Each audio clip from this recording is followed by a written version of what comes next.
यासाठी आपल्याला माहिती की खरीप रब्बी पिकामध्ये शेतकरी अनेक भागामध्ये करतात, परंतु मी ज्या प्लॉटमध्ये उभा आहे हे शेडनेट आहे आणि शेडनेटमध्ये कांदा बीज उत्पादनासाठी SRTचा वापर हे शेतकरी करतायत.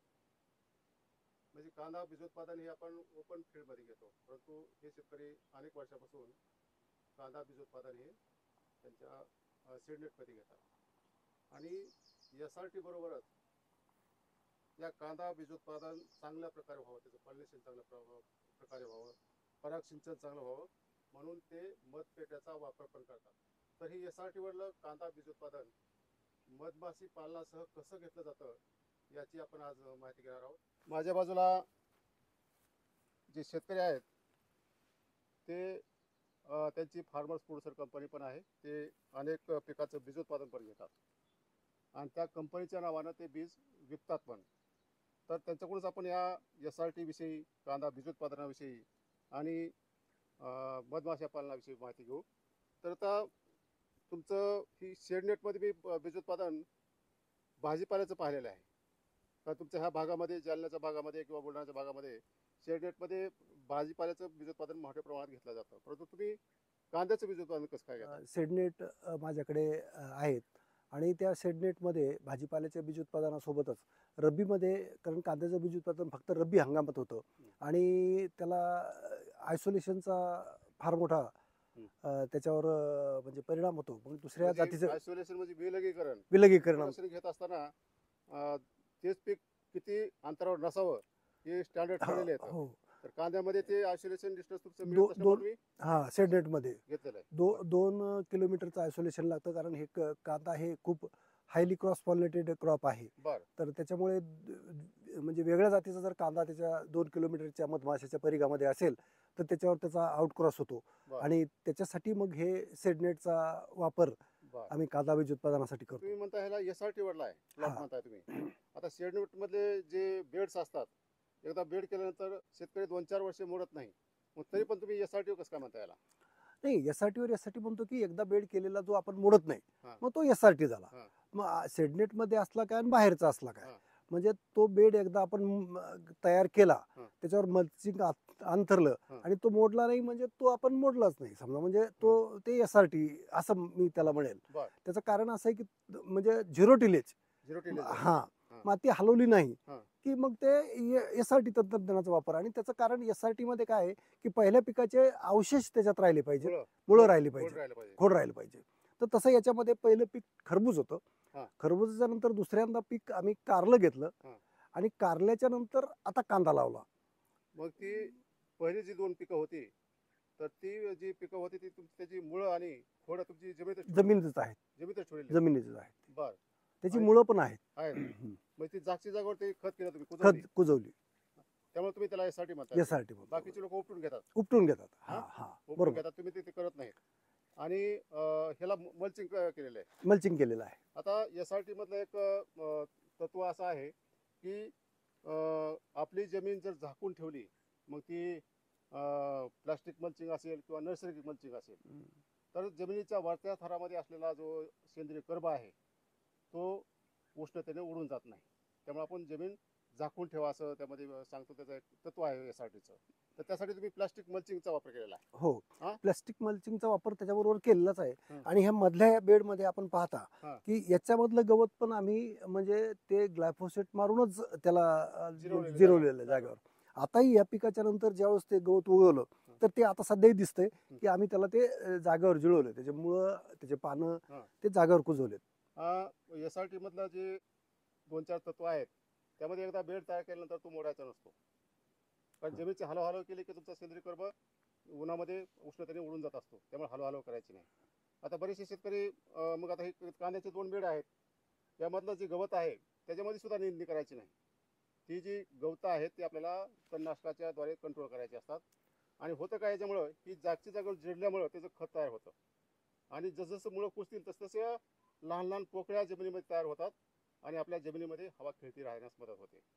तर त्याचं मुख्य त्याच्यातलं शास्त्रीय कारण ते आहे. तर आता तुम्ही सुरुवातीला टरबूज घेतलं होतं, खरबूज खरबूज हा. घेत होतं. हम्म. साधारणतः ही बेडचं काय लांबी रुंदी काय आहे स्पेसिफिकेशन काय आहे? याचं 5.5 फुटावर याचं सेंटर अंतर आहे. बर.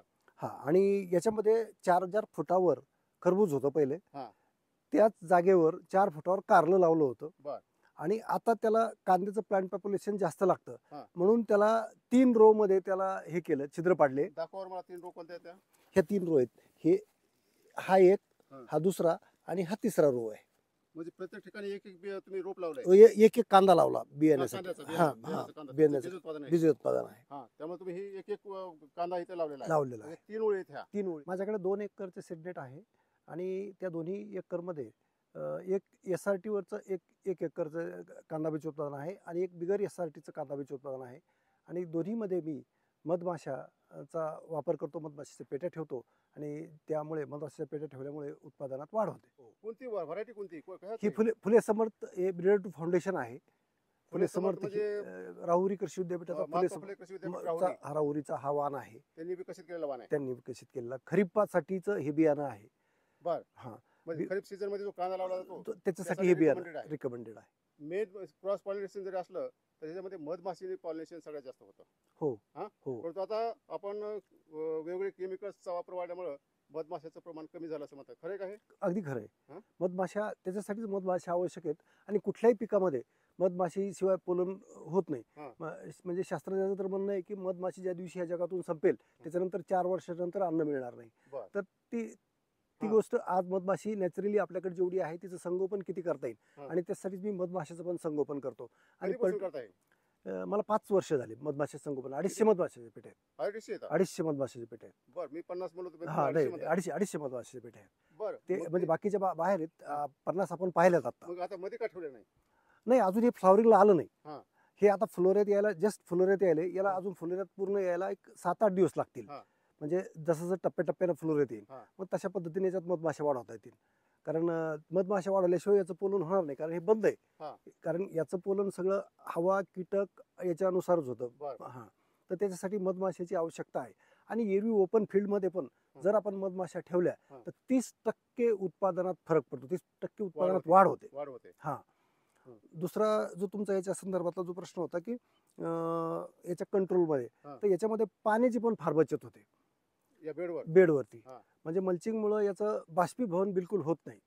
सेडनेटमुळे याच्या पिकातलं पण ट्रान्समिशन, म्हणजे जो याचा बाष्पीभवनाचा रेट आहे तो पण कमी होऊन जातो. म्हणजे याच्यामध्ये कमी पाण्यामध्ये एकदम कमी पाण्यामध्ये, म्हणजे आता आपण जी पाण्याची वाचवण्याची जी भाषा करतो किंवा म्हणजे वॉटर लिटरसी आली पाहिजे, ज्याला साक्षरता आली पाहिजे, तर त्याच्याही पुढचा प्रश्न मी तर असं म्हणतो की प्रोडक्टिव्हिटी ऑफ वॉटर, पाण्याचं उत्पादकता कशी वाढवता येईल आपल्याला, तर त्या संदर्भात आम्ही विचार करतोय. कारण हे त्याच्यासाठीच आहे की 1 लिटर पाणी जर आम्ही देत असू तर त्याच्यापासून आमच्या खिशामध्ये किती पैसे येणार आहेत. म्हणजे उत्पादकता वाढवण्याचा हा भाग आहे. मला बघा दाखवलं तुम्ही मधमाशाच्या पेट्या त्या सावलीमध्ये ठेवल्या. हो. आता त्या तुमच्याकडे 250 पेट्या आहेत. आता हे 1 एकरचं सेडनेट आहे. हे मध्ये किती पेट्या ठेवायला पाहिजे? याच्यामध्ये कमीत कमी 2 ते 3 पेट्या आपण ठेवतो.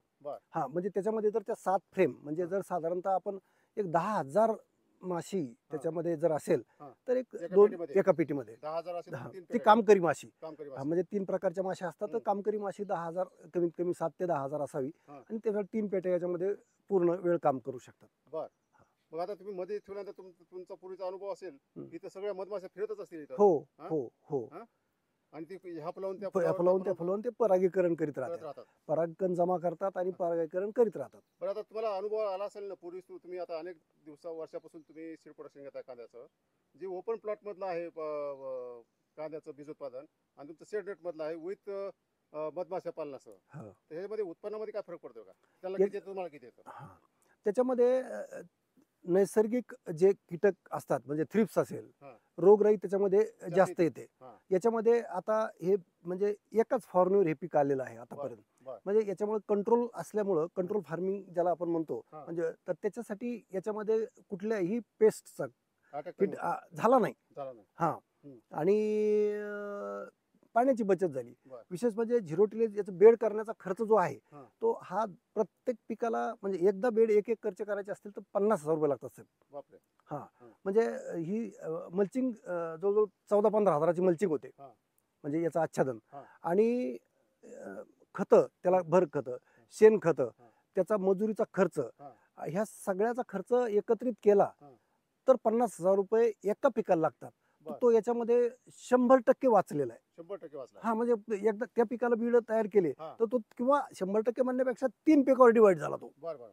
म्हणजे 50,000 गुणिले 3 पिकं जर केले तर तो 17,500 पर्यंत किंवा 16,500 पर्यंत तो खर्च आलेला आहे. बर. म्हणजे जमीन तयार करण्याचा जो खर्च आहे तो 1/3 झाला. उत्पन्नामध्ये काय फरक? नाही, उत्पादनात तर आता आता सध्या तर पीक एकदम चांगलं दिसतं. पूर्वीचा अनुभव हा, पूर्वीचा अनुभव जो आहे तर तो ओपन फील्ड पेक्षा याच्यात निश्चित उत्पन्न जास्त येणार आहे. किती येत असेल तिकडे साधारणतः? हा, याच्यात एक 20% 25% वाढ होते त्याच्यापेक्षा, म्हणजे तिकडच्या ओपन फील्ड मध्ये साधारणतः किती बीज उत्पादन होतं कांद्याचं? 150 किलो 150 किलो एकरी एकरी 150 किलो 150 किलो. हा. आणि याच्यामध्ये साधारणतः 200 किलो. बर बर बर. पण आता ही कांद्यामध्ये बऱ्याचशा ह्याच्यामध्ये काय होतं, अनेक कंपन्या आहेत पण त्याच्या शुद्धतेचा प्रश्न असतो. हा. तर ही कशामुळे होतं ती, म्हणजे हा, तेच ते आउटक्रॉस त्याच्यामुळेच होतो. तर याच्यामध्ये तो 100% आउटक्रॉस होण्याचा जास्त धोका नाही. हा. आणि जे आपण शुद्धतेच्या संदर्भात, म्हणजे याची जर प्युरिटी आपण याचा जर म्हणजे मदर बल्ब मात्र कांदा जो आहे हा. तो जर आपण व्यवस्थित चांगल्या ब्रीडर कसून वापरलेला असला तर याच्यामध्ये आउटक्रॉस होण्याचा 1% ही हे येत नाही. हा, बर येत नाही. बर. तुम्हाला आता अपेक्षित किती उत्पादन आहे याचं? त्याच्यात 200 किलो तर नक्कीच आहे. 200 किलो. हा. आणि 200 किलो म्हणल्यानंतर साधारणतः त्याची मार्केटिंग व्हॅल्यू जर पाहिली तर कसं, म्हणजे ते तुमच्या कंपनी मार्फतच विकता तुम्ही, हा, हा. तर कसं, म्हणजे भाव कसे राहतात त्याचे? साधारणतः 50 ते 60,000 रुपयाचे रेट प्रति क्विंटल समजा. हा, 600 50 रुपये. ते 60 म्हणजे 50,000 रुपये 2 लाखाचा हा, बीज उत्पादन इथं होईल म्हणतात. होऊ शकतो. 2 लाखाचं. हो, हो. बर. पण बाहेरच्या तेवढे ओपन फील्ड मध्ये तेवढं कमी होत नाही. कमी होत होत कमी होत आहे. हा. म्हणजे आता तुमचं बीज उत्पादन वाढवायचं म्हणलं की त्याचं पॉलिनेशन वाढलं तरच वाढतंय. हो, त्यासाठीच तुम्हाला मधमाशी लावायला. मधमाशीची आवश्यकता आहे. पण तुम्ही आता मधमाशी आपल्याकडे बरेचसे काय होतात की त्या मधमाशी आपल्या उन्हाळ्यामध्ये फुलोरा नसतो, मग बरोबर. त्याचं खाद्य, फुलोरा म्हणजे त्याचं खाद्य आहे. हो, मग तुम्ही ह्या उन्हाळ्याच्या पिरियडमध्ये जेव्हा फुलोरा नसतो त्यावेळेस त्या मधमाशीच्या पिठाचं कसं करता, कसं हा. जगवता? नाही, त्या मधमाशा आपल्याला स्थलांतरितच करावं लागतात. कुठं करता? तर त्या जिथं ज्या भागामध्ये फुलोरा आहे. फुलोरा आहे, हा. तर समजा आता इथं मधमाशा आहेत, आता आम्ही या म्हणजे शिक्रापूर, चाकण, पुणे या हा पुणे एरियामध्ये किंवा जिथं बाजरीचं पीक आहे हा. तिथं त्या इथून तिथं जातात. हा. आणि तिथून मग आम्ही त्या उत्तर प्रदेशमध्ये हलवतो. बरं. कारण सगळ्यात अगोदर फुलोरा उत्तर प्रदेशमध्ये म्हणजे मे महिन्याच्या नंतर शेवटी किंवा जून महिन्यात तिथं फुलोरा यायला सुरुवात होतो. हा. काही बर्फ तळ्यात. हा. तिथून मग त्यानंतर खाली राजस्थानकडं हा. मोहरीवर, पंजाबमध्ये आणि राजस्थानमध्ये येतात मोहरीवर. बरं. नंतर लिचीवरून हा. पुन्हा आम्ही त्या इथं कांद्यात आणतो. बरं. आणि मग असं त्याचं रोटेशन चालू असतंय. त्याचा युपी म्हणजे उत्तर प्रदेश, हिमाचल प्रदेश, पंजाब हा. या राज्यामध्ये मधपाळाची संख्या फार मोठ्या प्रमाणात आहे. हो, एकाकडे 1000, 2,000, 6,000 हजाराच्या पेट्या असतात त्यांच्याकडे. बरोबर आणि त्यांचा मध उत्पादन, मध गोळा करून तो विकण्याचा मोठा व्यवसाय आहे. बरोबर. तर तुमचा तो उद्देश सफल होतो का? फक्त तुम्हाला बीज उत्पादनाला त्या माश्या लागतात म्हणून करताय तुम्ही? नाही, आम्हाला मुख्य उद्देश आमचा बीजोत्पादनाला माश्या लागतात हा. म्हणून. मधाच्या संदर्भातला उत्पादनाचा जो म्हणजे मध जे आम्हाला मिळतो हा. तो आमच्या खर्चातच जातो. म्हणजे Labor. त्याचा लेबर, हा, म्हणजे मायग्रेशन मध्ये हा. फक्त ह्या बीजोत्पादनाला त्या मधमाशा लागतात. त्या आयत्या वेळेला ते आपण जे म्हणालात की उत्तर प्रदेश, तर तो त्यावेळेस आणायचा खर्च आम्हाला खूप लागतो. आणि मग ते भाडे द्यावं लागतात, बरं. पेट्याचे भाडे द्यावं लागतात. हा. आणि मग तो दरवर्षीचा खर्च तेवढा जर कॅल्क्युलेट केला तर ते बीजोत्पादन आणि तो खर्च हा. त्या हे होत नाही, त्याचं गुणोत्तर बसत नाही. हा. मग त्यासाठी मधमाशाच्या पेट्याच पाळणं हे त्याच्यावरचा चांगला उपाय आहे. म्हणजे त्याचा बाकीचा खर्च त्याच्यावर जातो आणि मधमाशा आपल्याला एक हे पीक म्हणजे बीजोत्पादन चांगलं मिळतं त्याचं. शेतकरी बंधूंनो, बीजोत्पादनासाठी म्हणजे ज्यावेळेस आपला कांदा सेट होत नाही, डाळिंब सेट होत नाही, त्यावेळेस शेतकरी म्हणतात की आमची काय सेटिंग व्हायना, मधमाशा येणार. तर मग त्यावेळेस मध पेट्याच्या शोधामध्ये लोक फिरतात, भाड्याने कुठं मिळते का. आणि तसं करण्यापेक्षा जे मोठे बीजोत्पादक आहेत कांद्याचे किंवा जे डाळिंबाचे, त्यांनी जर जोडधंदा म्हणून या मधमाशाचं पालन जर केलं तर मधाबरोबरच त्यांच्या बीजोत्पादन किंवा सेटिंगचं प्रमाण पण वाढेल. तर उदरवणी हा जो त्यांचा प्रयोग आहे तो अत्यंत नाविन्यपूर्ण असा आहे. आणि हा जो प्रयोग आहे तो इतर शेतकऱ्यांनी सुद्धा जर केला तर निश्चितच त्यांना 4 पैसे आगाऊचे मिळाल्याशिवाय राहणार नाही.